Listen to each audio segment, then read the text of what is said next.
Bismillahirrahmanirrahim. Assalamualaikum warahmatullahi wabarakatuh.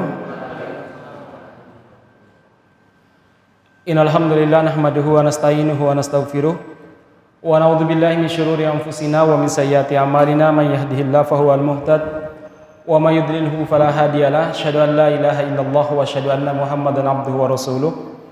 Allahumma shalli wa sallim ala nabiyyina Muhammadin wa ala alihi wa ashabihi wa mawalah. Rabbi shrah li sadri wa yassir li amri wa hlul 'uqdatam min lisani yafqahu qawli. Allahumma anfa'na bima 'allamtana wa 'allimna ma yanfa'una wa zidna ilman wa ba'd.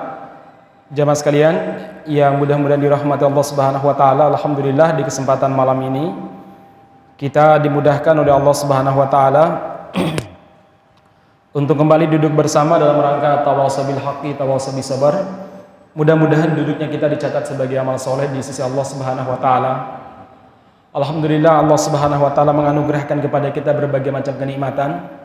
Ada nikmat iman bersama dengan kita, ada nikmat kesehatan yang juga bersama dengan kita.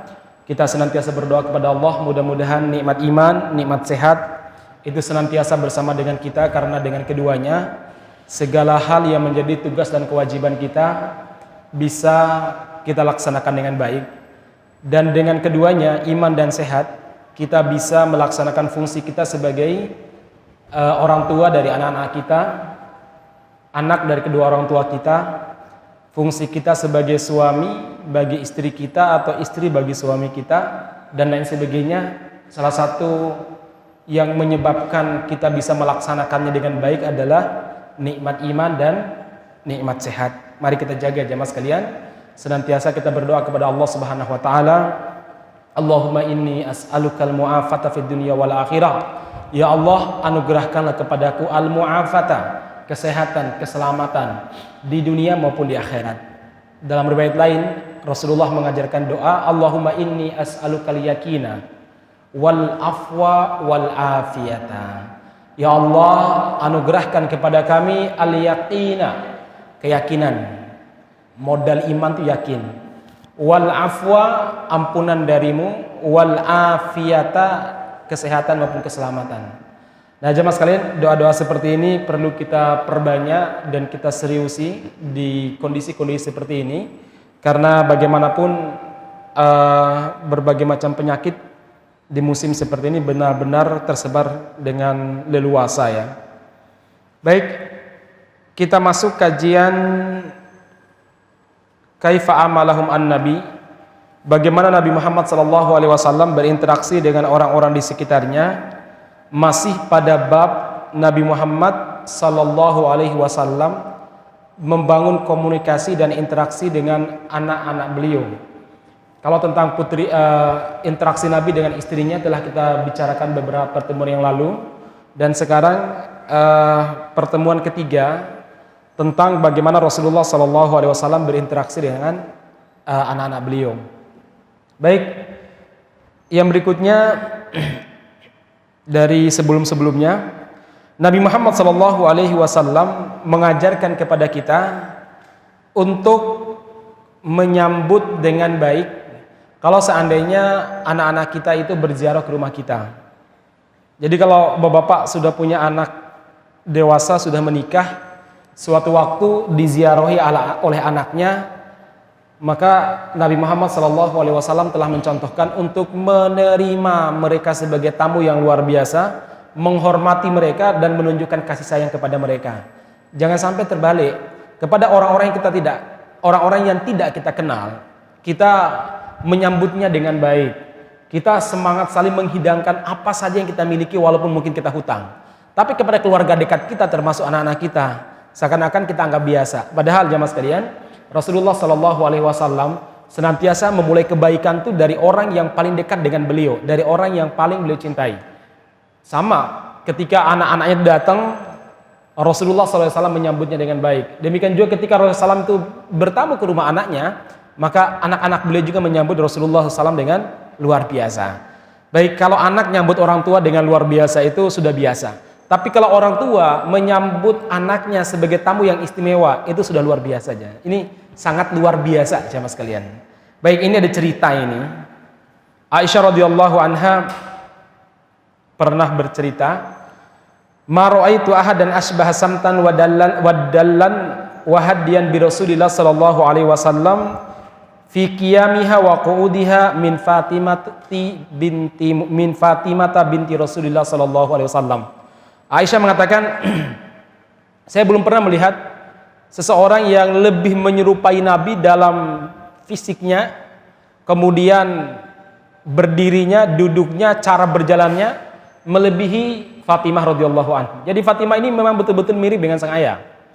Ya, baik secara fisik, secara penampilan maksudnya, kemudian cara berjalannya, cara duduknya, cara berdirinya, beliau betul-betul mengikuti atau turun dari Nabi Muhammad SAW, karakter tersebut. Nah, hingga suatu waktu beliau bercerita, saat itu Rasulullah SAW sedang bersama dengan saya. Bahkan riwayat lain mengatakan bahwa saat itu Rasulullah SAW sedang duduk tidur-tiduran di pangkuan Ibunda Aisyah radhiyallahu anha. Jadi tidur-tiduran, manja-manjaan. Nabi itu masih manja sama istrinya walaupun umur beliau sudah di atas 60 tahun ya. Kalau kita kadang umur 50 tahun lebih, suami sama istri sudah pisah kamar. Mungkin ada di antara suami istri begitu ya. Atau udah beda tempat tidur ya. Di satu kamar tapi dipannya dua ya. Nah, jemaah sekalian, Nabi Muhammad SAW walaupun umur sudah tua tetap bermanja-manjaan dengan istrinya. Ini salah satu cara beliau untuk menjaga keharmonisan dengan istri-istri beliau, terutama kepada Aisyah karena Aisyah usianya lebih muda daripada istri-istri yang lainnya. Nah, tiba-tiba terdengar salam dari luar. Salam tersebut khas miliknya Fatimah. Rasulullah SAW mengatakan kepada Aisyah, "Fatimah." "Iya ya Rasulullah." Akhirnya beliau sendiri yang bangkit membukakan pintu.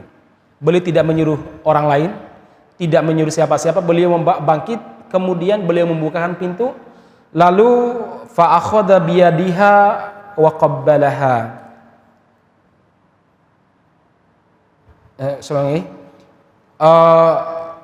Qamat min majlisiha fa qabbalathu wa ajlasathu fi majlisiha. Rasulullah SAW bangun, kemudian Nabi Muhammad SAW itu mengambil tangan sang putri Fatimah, faqabbalaha, dan Nabi Muhammad SAW mencium Fatimah. Ya, biasanya ciuman orang tua kepada anaknya itu di keningnya. Hal yang sama dilakukan oleh Fatimah, dia pun mengambil tangan sang bapak, kemudian mencium tangan sang bapaknya. Ma'asyiral muslimin, lalu Rasulullah SAW dalam riwayat disebutkan, beliau itu membelai Fatimah walaupun sudah tua. Walaupun Fatimah sudah punya anak, dibelainya Fatimah sambil didoakan, semoga Allah Subhanahu wa taala memberkahi kehidupanmu wahai putriku. Jemaah sekalian, ini yang dilakukan oleh Rasulullah sallallahu alaihi wasallam ketika menyambut kedatangan putri beliau. Riwayat lain menyebutkan Nabi Muhammad menggandeng sang anak, sang putri, kemudian didudukkan di sebelah kirinya atau sebelah kanannya. Duduk berdua, langsung nanya, "Gimana kabarnya? Kamu tumben ke sini atau ada masalah apa ya?" Nah, ma'asyiral muslimin yang mudah dirahmati Allah Subhanahu wa taala, ini hal yang perlu kita perhatikan, bagaimana kita menyambut orang-orang yang dekat dengan kita, terutama anak-anak kita, dengan memberikan keistimewaan kepada mereka. Kenapa demikian?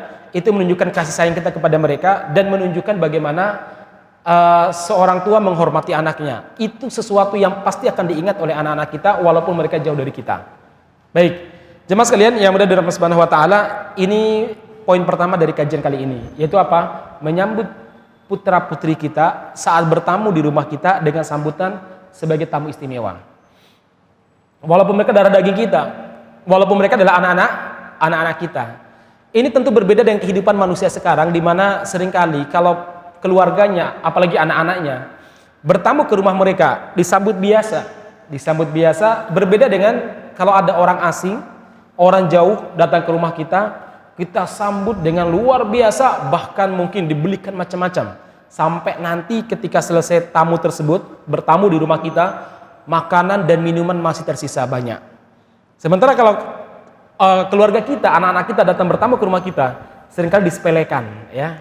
Kadang pintu nggak pernah dibukakan, atau bahkan bilang, "Bukaan dong pintunya, mama lagi di dapur," misalkan ya. Atau apalah jemaah sekalian. Nah, Rasulullah SAW mencontohkan sebaliknya.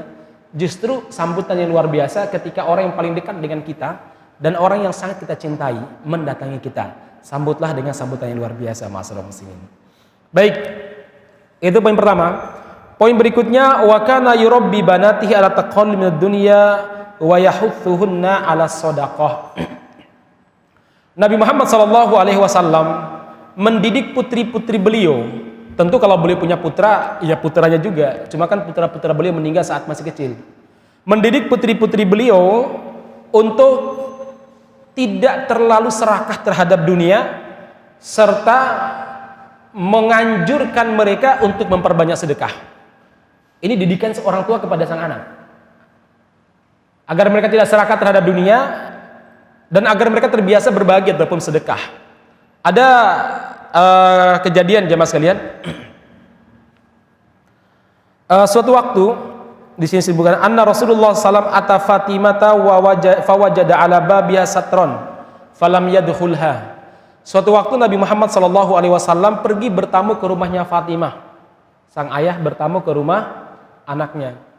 Lalu Nabi Muhammad SAW melihat ada semacam pembatas, kain pembatas yang berwarna-warni. Dan tentu pada zaman dulu kain yang warna-warni bagus itu mahal.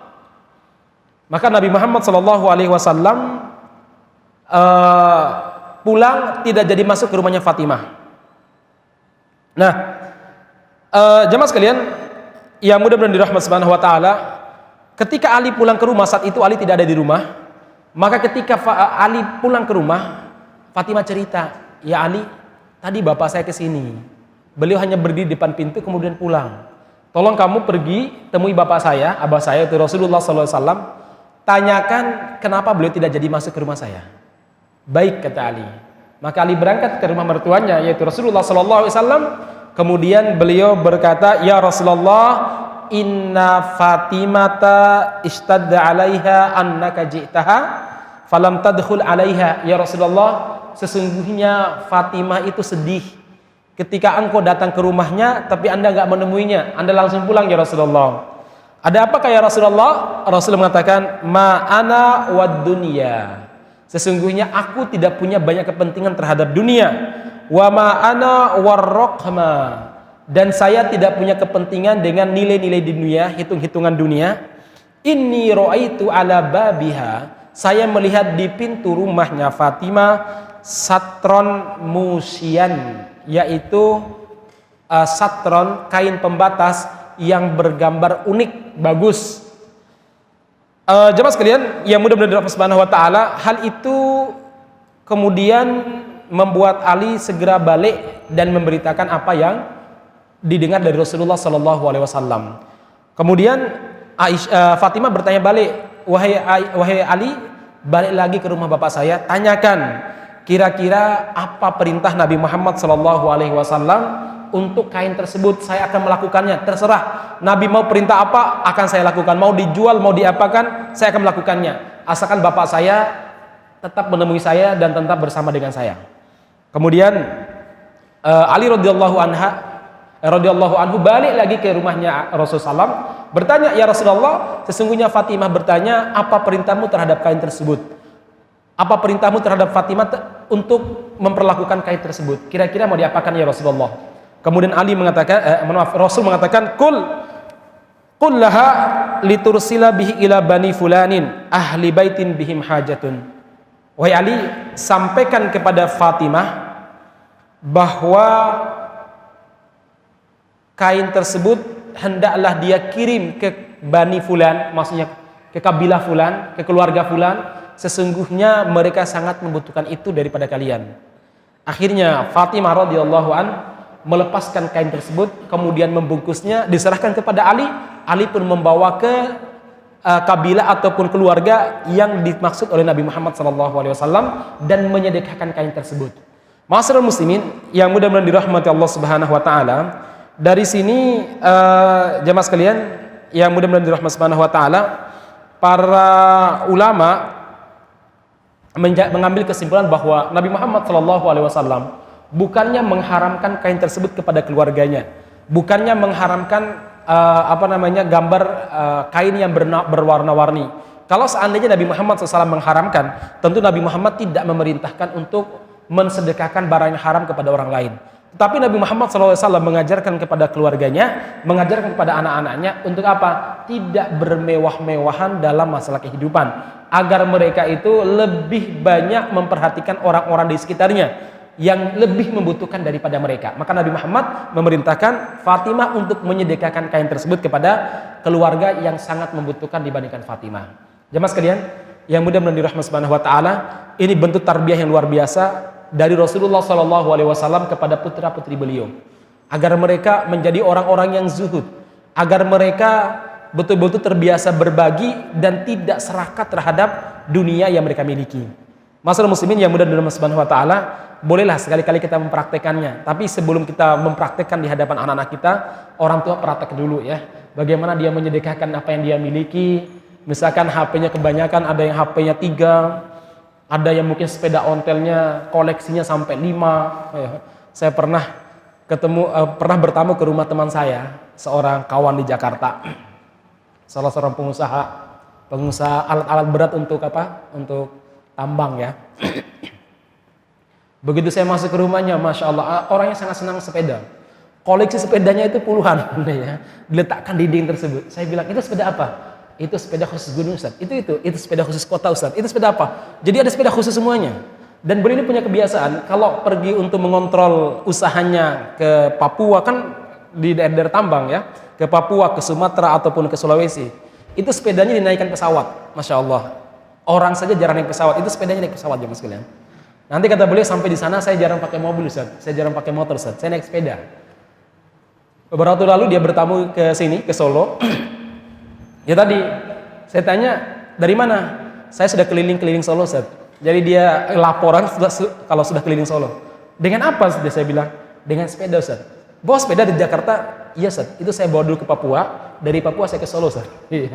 Masya Allah ya.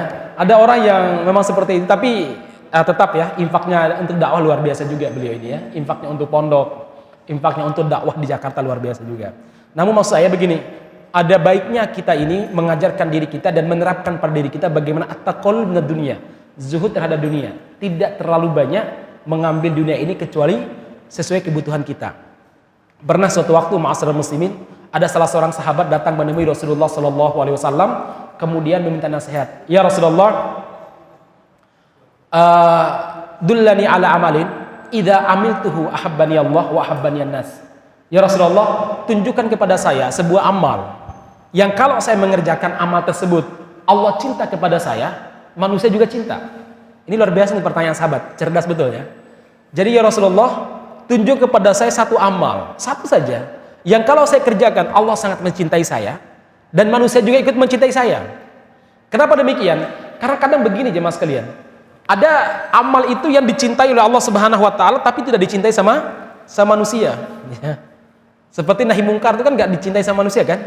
Tapi dicintai sama Allah Subhanahu wa taala. Atau ada perkara-perkara yang sangat dicintai oleh manusia tapi Allah Subhanahu wa taala nggak mencintainya, nggak suka, makruh. Mungkin Allah Subhanahu wa taala membencinya. Nah, ini sahabat nanya, ya Rasul, amal apa ya? Satu saja kalau saya kerjakan Allah cinta, manusia juga cinta sama saya. Nabi Muhammad sallallahu alaihi wasallam menjawab begini, izhad fid dunya yuhibbukallah wazhad fima aidiyan nas yuhibbukan nas. Mas, satu amal saja Allah mencintai kamu, manusia juga cinta sama kamu nanti. Apa itu? Zuhudlah terhadap dunia, jangan terlalu serakah terhadap dunia, Allah akan mencintai kamu. Dan zuhudlah dari milik manusia, maksudnya jangan ngiler dengan milik orang. Zuhudlah dari milik orang, maka manusia akan mencintai kamu. Sederhana aja, zuhud dunia dan zuhud terhadap apa yang dimiliki oleh orang lain. Jadi tidak terlalu sering minjem, tidak terlalu sering minta dan lain sebagainya. Yuhibbukan nas, maka manusia akan mencintai kamu. Kalau zuhud terhadap dunia, Allah Subhanahu wa taala akan mencintai kamu. Nah, ma'asyiral muslimin yang mudah-mudahan dirahmati Allah Subhanahu wa taala, kalimat zuhud, kalimat tidak serakah terhadap dunia, itu sebuah teori yang perlu dipraktekkan dalam kehidupan kita. Nabi Muhammad SAW mempraktekkan kepada anak-anak beliau. Itu apa? Sedekah, berbagi. Mungkin bagi anak-anak kecil kita, Saya sering, ya bukan nggak sering sih, terkadang sama anak-anak ya, kalau mereka punya apa makanan yang bagus ya, saya biasanya bilang, yuk dipotong dua, yuk bagi dua sama teman, sebagian sama teman, nggak boleh bakhil, nggak boleh kikir, karena orang yang bakhil itu calon penghuni neraka, gitu ya. Orang yang baik itu akan dicintai sama Allah, nanti diganti sama Allah Subhanahu Wa Taala dengan yang baik. Nah biasanya mereka akhirnya kebiasaan, kalau kakaknya itu beli sesuatu yang baru, ada yang ngomong, mas, jangan bakhil, orang bakhil dibenci sama Allah. Ya. Jadi kita membiasakan jamaah, terutama anak-anak tersebut sejak kecil, dibiasakan supaya mereka berbagi. Alhamdulillah saya lihat sekolah-sekolah Islam sekarang punya banyak cara untuk membiasakan anak-anak itu terbiasa berbagi.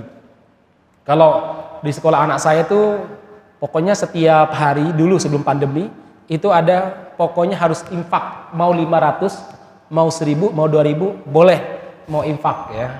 Yang kedua biasanya ada hari berbagi di mana anak-anak disuruh bawa apa, kemudian mereka saling berbagi. Kemudian juga ada hari berbagi, si fulan enggak wajib sih. Pokoknya siapa yang mau berbagi hari ini, ya orang tuanya belikan apa, belikan permen, belikan apa, nanti berbagi sama kawan-kawannya. Nah, jemaah sekalian yang mudah dirahmati Subhanahu wa taala, ini diantara tarbiyah yang dilakukan kepada anak-anak kita supaya mereka ini betul-betul terbiasa berbagi, terbiasa merasakan derita yang dirasakan oleh orang-orang yang merasakan penderitaan, orang-orang miskin dan lain sebagainya. Nah, baik. Ma'asyiral muslimin, itu poin kedua dari pelajaran yang kita ambil dari kehidupan Nabi Muhammad sallallahu alaihi wasallam dalam mentarbiyah anak-anaknya, yaitu mentarbiyah mereka agar zuhud, tidak terlalu serakah terhadap dunia. Yang ketiga jemaah sekalian, yurshiduhunna ilal afdal fi umuri ma'asyihinna wa ma'adihinna. Nabi Muhammad sallallahu alaihi wasallam menuntun mereka dan menunjuk perbuatan-perbuatan al-afdal yang lebih baik. Ada perbuatan baik, tapi ada yang lebih baik ya. Mana yang prioritas dalam urusan dunia dan akhirat mereka. Jadi Nabi Muhammad SAW mengajarkan kepada anak-anaknya untuk menentukan prioritas yang baik. Mana yang paling prioritas saat ini untuk kehidupan dunia dan kehidupan akhirat. Jadi penting juga ini ya.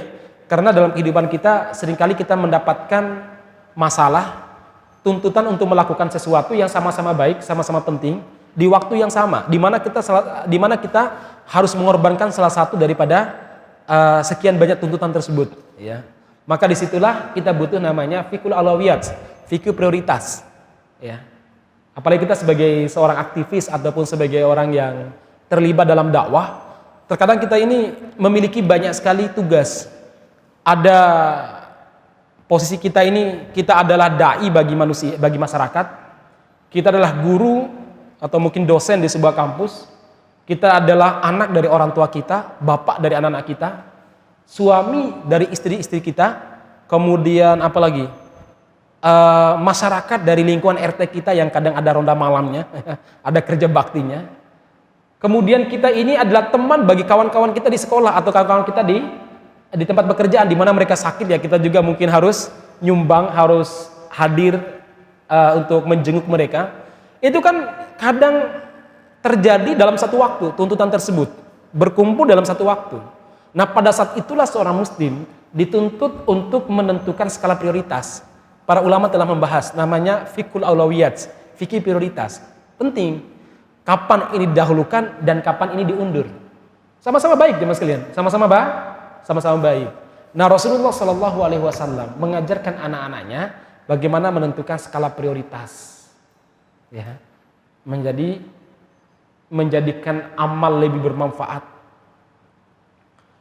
Sebagaimana bapak-bapak sekalian kadang begini, dalam satu hari kajian tuh banyak, ada kajian, ada kerja, ada apa lagi pak? Ada kumpul RT, macam-macam. Pada saat itulah kita dituntut untuk menentukan skala prioritas. Mana yang saya hadiri? Ya. Apakah hari ini menghadiri ini, pekan depan menghadiri itu? Itu penting jemaah sekalian. Untuk apa namanya? Dalam bahasa para ulama ada namanya fikih tawazun. Agar kita ini berimbang. Imbang di lingkungan kita hidup, imbang dalam masalah agama kita, imbang dua di lingkungan keluarga kita. Namanya tawazun. Penting tawazun dalam banyak hal. Soalnya ada orang yang begitu cuek dengan kehidupan masyarakat. Semangat ngaji oke, tapi dengan kehidupan masyarakat di sekitar ada lomba ada kerja gotong royong, ada ronda dan lain sebagainya, cueknya luar biasa. Yang penting aku yang penting aku ngaji. Oh, nggak benar kalau begitu jemaah sekalian. Karena bagaimanapun kita yang hidup di tengah masyarakat, kita juga anggota daripada masyarakat yang bersama dengan kita. Nah, jemaah sekalian, disinilah kita membutuhkan fikih aulawiyat, fikih prioritas. Nabi Muhammad dalam dakwah itu pakai skala prioritas loh jemaah sekalian. Kalau beliau tidak pakai skala prioritas, dakwah beliau tidak akan berhasil. Ketika beliau berdakwah di Makkah, beliau dipacu dengan waktu, harus segera memiliki pengikut yang setia. Di saat yang bersamaan masyarakat betul-betul susahnya didakwahi, Nabi Muhammad menentukan skala prioritas. Ada orang-orang yang kayaknya diajak ngomong, kayaknya kemana-mana, ini belum saatnya. Bukan Nabi Muhammad tidak mau mendakwahinya, engkau. Ya, diutamakan yang siap menerima dan berpotensi. Maka Nabi Muhammad SAW meninggalkan orang-orang yang tidak begitu bermanfaat. Atau kelompok-kelompok masyarakat yang kalau diajak ngomong, diajak untuk ke Islam, susahnya luar biasa, memberikan syarat macam-macam, pertanyaan terlalu ribet. Nah, orang-orang seperti ini oleh Nabi Muhammad SAW itu diundur, di cancel saja, nanti. Mereka akan dakwah nanti. Beliau kemudian pindah ke suku-suku yang lebih berpotensi, yang siap bersama dengan beliau dalam suka dan duka. Ya. Itu pakai skala prioritas Nabi. Bahkan dalam berjihad pun, Nabi Muhammad pakai skala prioritas jemaah sekalian. Tidak semua musuh kemudian diumumkan untuk dilawan dalam satu waktu, tidak. Padahal Nabi Muhammad SAW pada saat itu memiliki banyak musuh kan. Orang-orang musyrik Quraisy Makkah, orang-orang Arab Badui Al-Arab, ya. Kemudian Imperium Persia, Imperium Romawi, orang-orang Yahudi yang hidup bersama dengan mereka yang setiap hari merongrong kedaulatan Madinah.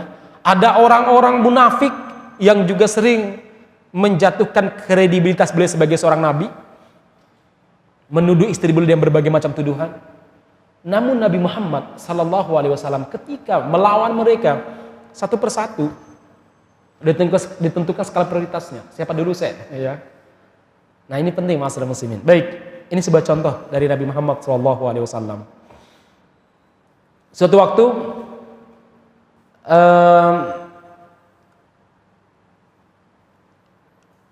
Ibunda Fatimah radhiyallahu anha, putri beliau,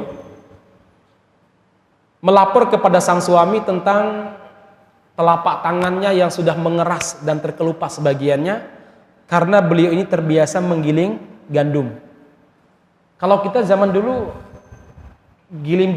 membuat tepung dengan cara apa? Masih ingat gak bapak-bapak? Bapak-bapak mungkin sudah maju ya teknologinya. Saya zaman kecil, kalau kita ingin buat tepung, terutama tepung beras, itu biasanya apa? Berasnya kita rendam, setelah itu kita keringkan, lalu ditumbuk. Ya. Itu tumbuknya lumayan loh Pak, lama tumbuknya itu, disaring, yang masih besar dimasukkan lagi, tumbuk lagi. Zaman saya kecil begitu. Misalnya kalau buat pisang goreng, ya kudu numbu numbuk tepung beras dulu, lama Pak ya. Jadi sebelum berangkat sekolah itu numbu saya. Ya, untuk gorengan ntar malam. Atau misalkan besok pagi kita minta orang tua, Bu buatkan pisang goreng, ya udah kamu rendam dulu berasnya, rendam, sorenya kita tumbuk sehingga besok pagi itu sudah berbentuk sudah ada tepungnya, kemudian baru dimasakkan pisang goreng dan lain sebagainya. Tumbuk jemaah sekalian. Itu kalau tumbuk itu, ini tangan biasanya ngapal. Kalau orang nggak terbiasa, biasanya lecet, ya. Teman-teman yang muda ini mungkin nggak pernah merasakannya. Zaman saya gaji saya merasakan jemaah sekalian. Ini dari beras menjadi tepung. Kalau dari padi menjadi beras sama juga. Zaman biasa dengan cara apa? Ya, tumbuk juga jemaah sekalian. Lesung ya. Ya, ditumbuk gitu.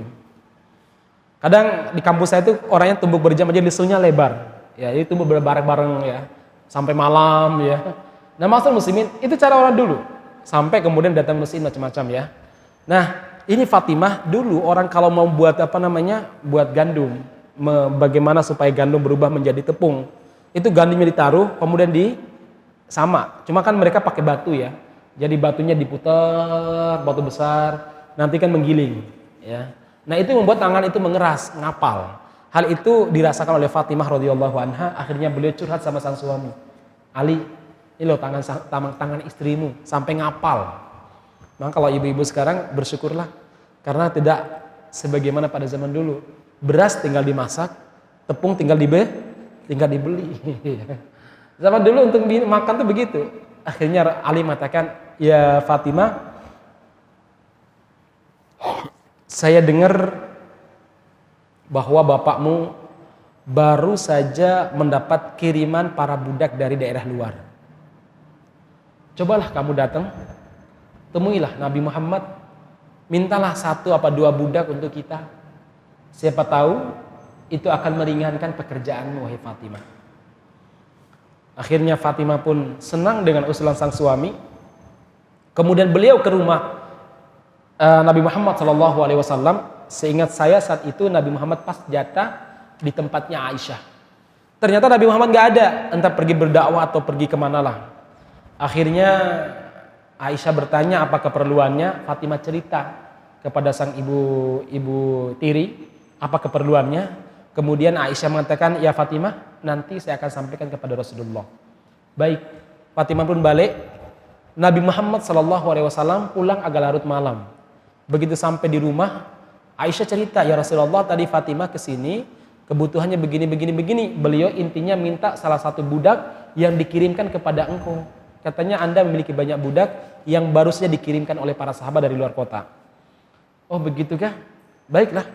Kemudian jemaah sekalian, Rasulullah SAW tanpa membuang waktu pergi ke rumah sang putrinya. Pada saat itu Ali sama Fatimah sudah satu selimut, artinya mereka ingin tidur. Saat Rasulullah SAW masuk, mereka kaget dan mereka ingin bangkit dari tempat tidur. Apa kata Nabi? "Maka anakuma, udah, nggak usah bangun, tidurlah kalian semuanya." Nabi pun mendekat ke tempat sang mantu dan sang putri sambil ngobrol, dan saat itu musim dingin. Fatimah radhiyallahu anha cerita, sampai saya merasakan telapak kaki Nabi itu Muhammad itu dingin luar biasa, dan dingin itu sampai masuk ke dalam dada saya, saking dinginnya. Beliau rela malam-malam datang ke rumah sang putri. Lalu beliau bilang begini, "Ala adullukuma ala ma huwa khairun lakuma min khadimin?" Maukah kalian kuberitahu tentang sesuatu yang lebih baik daripada pembantu yang kalian minta, budak yang kalian minta? Mau? Mereka mengatakan, "Ya Rasul, apa yang lebih baik daripada itu? Yang lebih kami butuhkan." Nabi Muhammad SAW mengatakan, "Idza awaituma ila firasyikuma," hendaklah kalian ketika kalian sudah duduk atau berbaring di atas ranjang kalian untuk tidur malam, au akhadtuma madaji'akuma, atau kalian sudah ambil bantal kemudian kalian hendak tidur, fakabbir arba'an wa thalathina, ucapkanlah takbir 34 kali. Wasabbaha thalathan wa thalathin, dan bertasbihlah kepada Allah 33 kali. Wahmada thalathan wa thalathina, dan bertahmidlah sebanyak 33 kali. Fahada khairun lakuma min khadimin. Ini 3 perkara ini lebih baik bagi kalian daripada pembantu yang kalian minta. Allah Subhanahu wa taala akan meringankan urusan kalian. Allah Subhanahu wa taala akan meringankan urusan kalian. Masalah muslimin, jadi Nabi Muhammad SAW itu menunjukkan kepada anak-anaknya apa yang lebih baik daripada yang baik. Daripada budak ada lebih baik. Budak bisa aja dia mungkin susah diatur, malah mungkin merepotkan. Sementara kalau Anda bertasbih 33 kali, bertahmid 33 kali, bertakbir 34 kali sebelum kita tidur nyenyak, maka Allah Subhanahu wa taala akan mempermudahkan urusan kamu. Apa saja, mungkin ada orang yang membantu, mungkin nanti bukan lagi menggiling gandum, ada orang sudah memberikan tepung gandum yang tidak perlu kita giling lagi. Allah akan mempermudah pokoknya jemaah sekalian. Nah, ini doa sebelum tidur ya. Takbir 34 kali, tahmid 33 kali, dan tasbih berapa? 33 kali. Selain kita membaca doa-doa tidur ya, Al-Falaq, An-Nas maupun Al-Ikhlas dan doa-doa lainnya.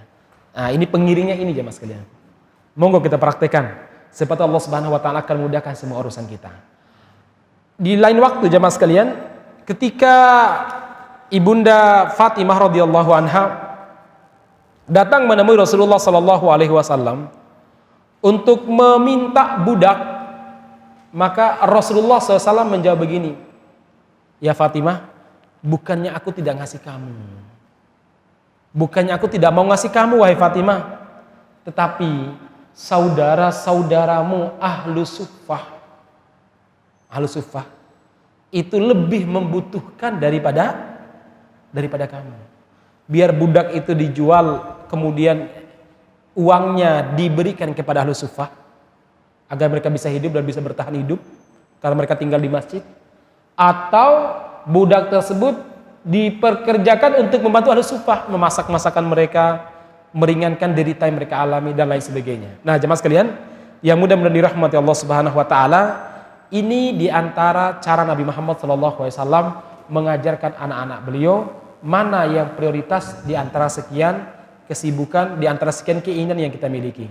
Ya, prioritaskan yang mana? Nah, ma'asyiral muslimin yang mudah-mudahan Allah Subhanahu wa taala, itu poin pertama. Pelajaran yang kedua yang bisa kita ambil adalah apa? Nabi Muhammad SAW selalu mengkaitkan kehidupan akhirat, kehidupan dunia dengan kehidupan akhirat. Jadi pertimbangan Nabi Muhammad SAW selalu pertimbangan apa? Akhirat. Jadi akhirat menjadi pertimbangan utama ketika beliau berkomunikasi dengan keluarga-keluarga beliau. Bukan perkara-perkara dunia, jamaah sekalian. Jadi akhirat itu adalah neraca untuk berbicara, berkomunikasi kepada anak-anak beliau, sehingga mereka ini nyaman dalam melaksanakan aktivitas. Ma'asyiral muslimin, ya mudah-mudahan dirahmati Allah Subhanahu wa taala.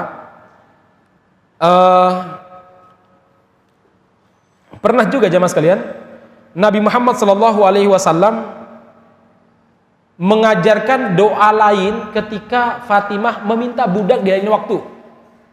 Apa doanya? Ini doanya sangat panjang sekali ya. Allahumma rabbas samawati sab'a. Wahai Fatimah, ucapkanlah doa ini. Niscaya Allah Subhanahu wa taala akan mempermudah urusanmu. Kamu tidak perlu budak. Karena kalau kamu punya budak, mungkin harapan kamu yang terbesar kepada budak. Ketika budak kamu sakit, malah kamu kebingungan. Ketika budakmu misalkan membutuhkan yang lebih, sementara kamu tidak bisa memenuhinya, bisa-bisa dia akan memberontak dan kamu akan mengalami kesusahan. Doa ini akan mempermudah urusanmu. Selain yang pertama tadi, apa itu? Allahumma rabbas samawati sab'a. Ya Allah, pemilik langit yang 7. Wa rabbal ard. Ya Allah, pemilik bumi. Wa rabbal arsil adim. Ya Allah, yang memiliki arasy yang agung. Rabbana wa rabba kulli syai'. Rabb kami, Tuhan kami, dan Tuhan segala sesuatu. Faliqal habba wan nawa, yang telah menciptakan biji-bijian dan atom. Wa munzilat taurati wal injili wal furqan. Ya Allah, yang telah menurunkan Taurat, yang telah menurunkan Injil, dan telah menurunkan Al-Furqan, yaitu Al-Quran. A'udzu bika min syarri kulli syai'in anta akhidun binasiyatih. Aku meminta perlindungan kepadamu ya Allah dari setiap keburukan, dari setiap makhluk yang engkau pegang kendali di atasnya. Tentu semua makhluk dikendalikan sama Allah Subhanahu wa taala, termasuk manusia, termasuk jin, termasuk macam-macam, dikendalikan oleh Allah Subhanahu wa taala. Aku minta perlindungan kepadamu dari keburukan-keburukan mereka.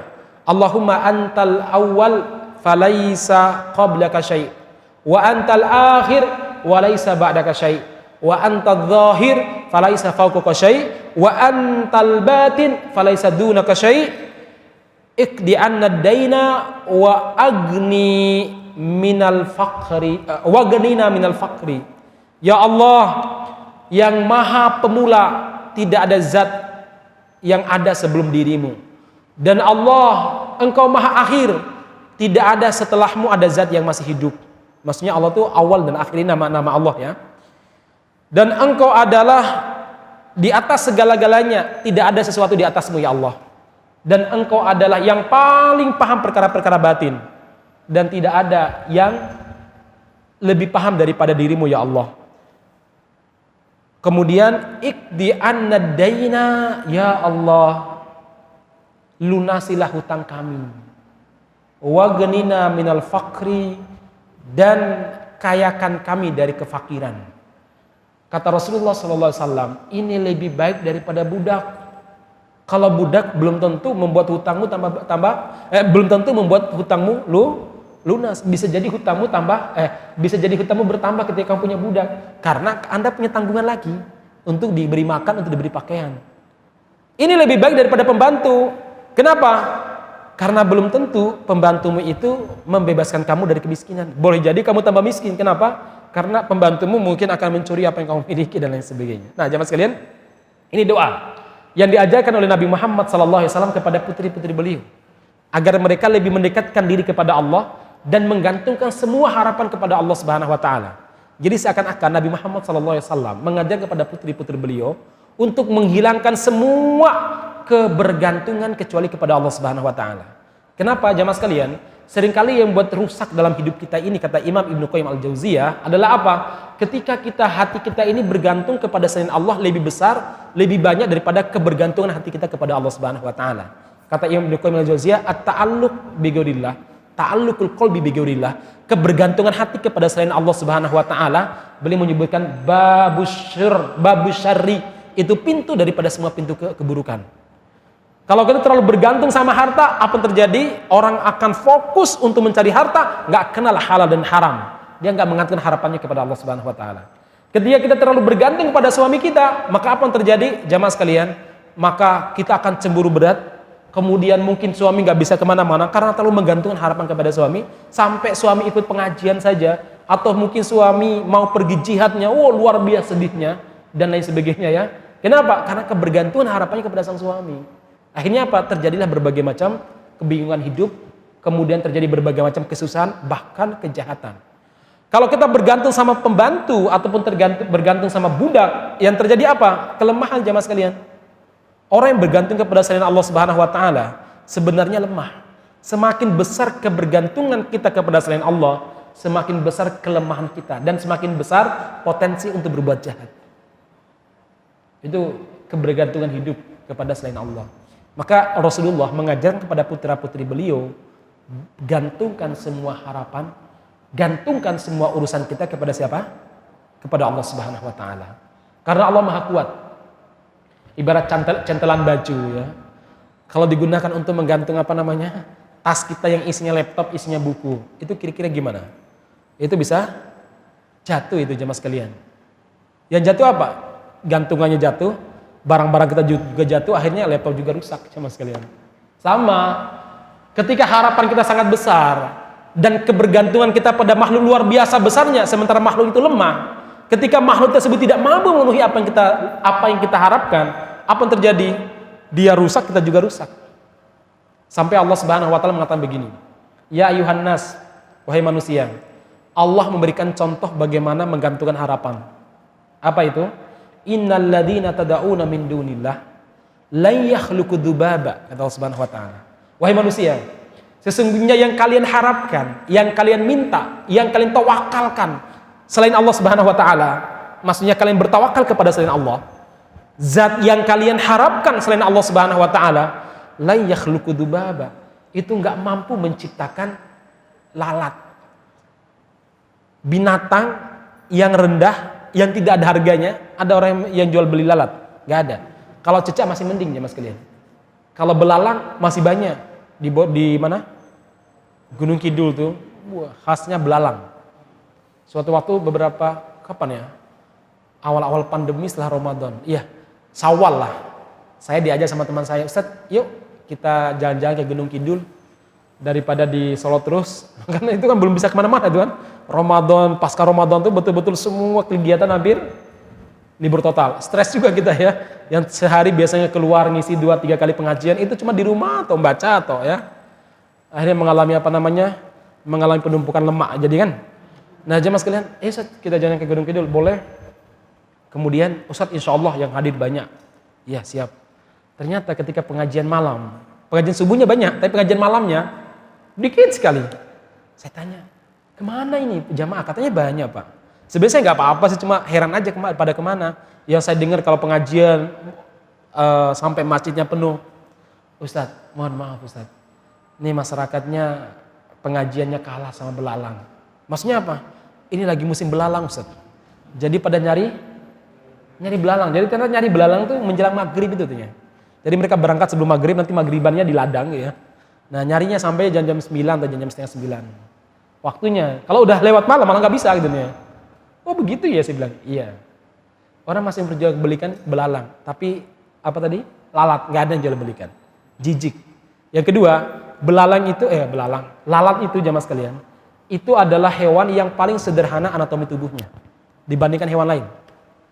Kata Allah Subhanahu wa taala, hewan yang hina, yang sangat sederhana anatomi tubuhnya, itu tidak mampu diciptakan oleh orang-orang atau zat yang kamu harapkan selain Allah Subhanahu wa taala. Kenapa kalian berharap kepada mereka? Menciptakan lalat aja nggak bisa, kata Allah Subhanahu wa taala. Kemudian Allah melanjutkan, wa iyaslubuhumud dubabu syai'an. Kalau seandainya lalat-lalat tadi mencuri sesuatu dari mereka, entah mungkin makanan dicuri diambil sama lalat, la yastankiduhu minhu. Mereka tidak akan mampu merebut kembali makanan atau minuman yang dicuri sama lalat. Pernah dengar cerita orang yang berhasil merebut makanan yang dicuri sama lalat? Nggak bisa. Mau diadili juga nggak ada jamaah sekalian. Rebut kembali nggak bisa. Apa kata Allah Subhanahu wa taala lanjutan ayatnya? Do'ufat thalibu wal matlub. Yang meminta lemah kita, yang diminta juga lemah. Apa ini minta gitu loh, kata apa namanya? Kata Allah Subhanahu wa taala. Ya udah berharap kepada Allah Subhanahu wa taala jemaah sekalian. Jangan berharap kepada selain Allah Subhanahu wa taala. Baik, ma'asyiral muslimin yang mudah-mudahan dirahmati Subhanahu wa taala.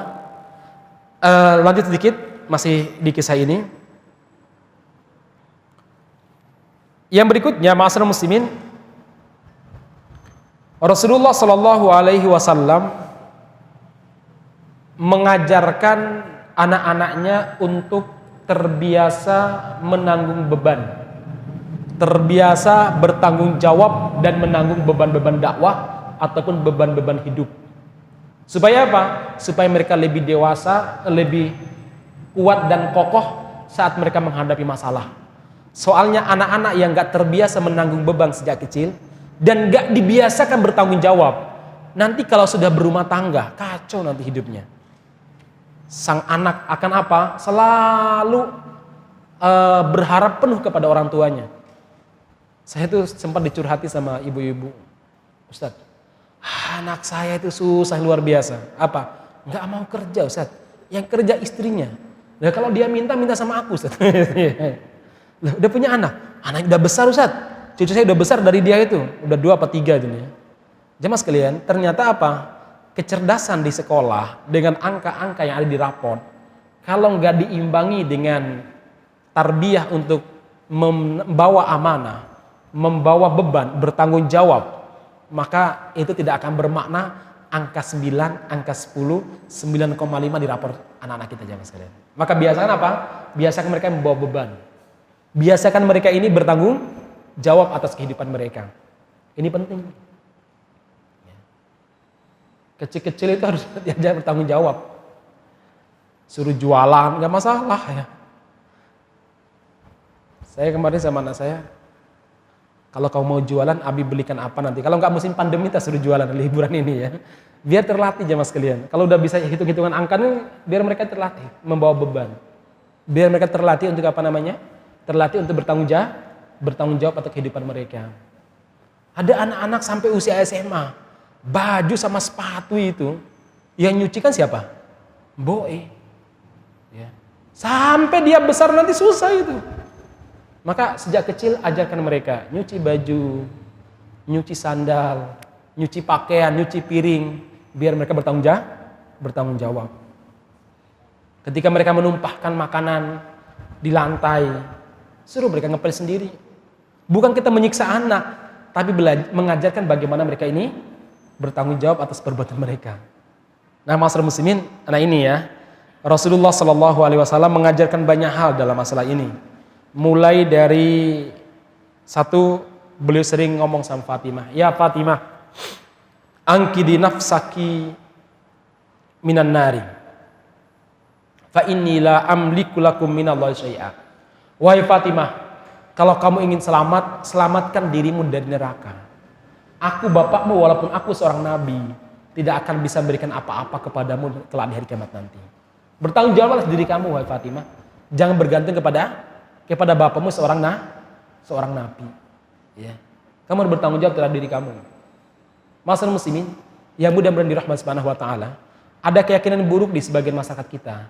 Nek kalau keturunan kiai, keturunan ustadz atau keturunan orang-orang soleh, pasti dijamin ya surganya nanti. Oh belum tentu ya mas kalian.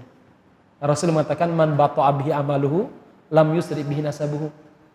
Orang yang amalnya sedikit tidak akan dilipat gandakan pahalanya gara-gara nasabnya yang baik. Jadi para habaib, para sayyid itu tidak serta-merta mereka ini karena keturunan nabi kemudian mereka mau surga, tidak. Tergantung habibnya. Kalau habibnya mungkin sekelas Habib Rizik ya wajar karena perjuangannya untuk Islam luar biasa.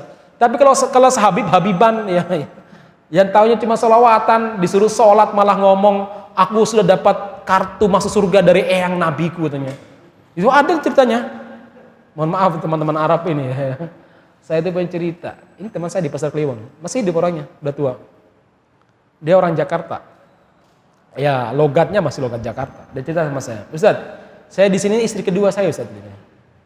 Nah, istri pertama Ami di mana saya bilang gitu. Jakarta sudah saya ceraikan Ustaz. Loh kenapa diceraikan Mi? Dia keturunan Syarifah. Keturunan Syarifah katanya. Oh gitu kan. Tahu ibu bapak keturunan Syarifah? Keturunan Syarifah itu maksudnya keturunan perempuan dari kalangan habaib atau sayyid, ya. Keturunan Nabilah ya. Mereka sangat susah nikah dengan saya, dengan kita keturunan bin Saif ini, Ustaz. Tapi akhirnya nikah dengan saya. Terus kenapa diceraikan? Saya bilang. Jadi ceritanya begini, Ustaz. Besan-besan saya itu, teman-teman saya itu, ipar-ipar saya itu, kalau saya ajak ke masjid atau ajak pengajian, sering ngejek saya ngomong begini, kamu aja yang ke masjid berjamaah sana. Kalau kami sudah dapat kartu masuk surga dari eyang nabi kami. Kalau kamu kan bukan keturunan nabi. Itu sama Arab itu ya.